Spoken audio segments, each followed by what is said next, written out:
ছোটোবেলায় আমাদের প্রশংসা শোনা অভ্যাস ছিল না। আমাদের বাবা মারা কখনো আমাদের সামনে আমাদের প্রশংসা করতেন না, এবং প্রশংসা শুনবো বলে আমাদের কোনো প্রত্যাশাও ছিল না। বরং সবসময় মা বাবা বলতেন, অমুকের ছেলে অত ভালো করেছে, অমুকের ছেলে এত ভালো, তোমরা তো পারো না। তো এখন এখানে বসে, মঞ্চে বসে এত প্রশংসা সবাই করছেন, আমার জন্য এটা খুবই বিব্রতকর, সত্যি বিব্রতকর। মানে আমি এত প্রশংসা শুনতে অভ্যস্ত নই, এবং যখন প্রশংসাগুলি শুনি তখন মাঝে মধ্যে মনে হয় যে সত্যি এগুলো আসলে, এই যে এগুলি বলছেন, এগুলো সব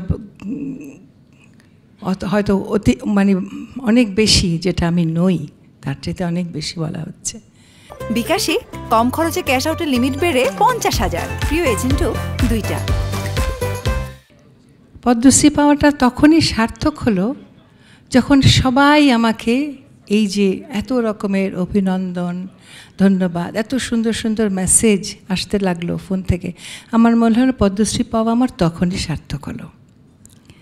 তো এই পদ্মশ্রী যখন পাওয়ার পর থেকে আমার মনে হয়েছে আজকে যেখানে পৌঁছেছি, এই যাত্রাপথে ছোট ছোট ক্ষুদ্রাতে ক্ষুদ্র মানুষের কাছে আমার যে ঋণ, এই ঋণের ভার আর আমার বহনের বাইরে হয়ে যাচ্ছে। এত সবাই ভালোবাসা দিয়েছেন, এত সবাই অভিনন্দন জানিয়েছেন, এত আমি সত্যিই তার যোগ্য কিনা। এই জীবনে রবীন্দ্রনাথের সেই কথাই বলতে হয় যে দিয়েছি যত, নিয়েছি তার বেশি। আপনাদের সকলের কাছ থেকে, এখানে যারা আছেন, এখানে যারা নেই, যারা আমাকে পৃথিবীর নানা দেশ থেকে চেনা অচেনা, জানা অজানা কত রকমের যে মেসেজ এসেছে ফোনে, এবং নানা ধরনের এগুলো পড়ে মনে হয়েছে যে আমি এই ঋণ কিভাবে শোধ করব, এই ভালোবাসার ঋণ।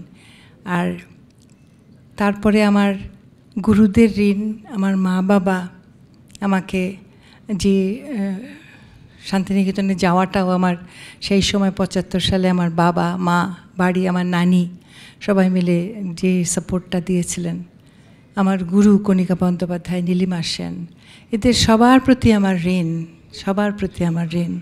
আমার প্রতিটি শ্রোতা যারা আমার গান শুনেছেন এবং শুনে আজকের আমাকে এই জায়গায় দাঁড় করিয়েছেন।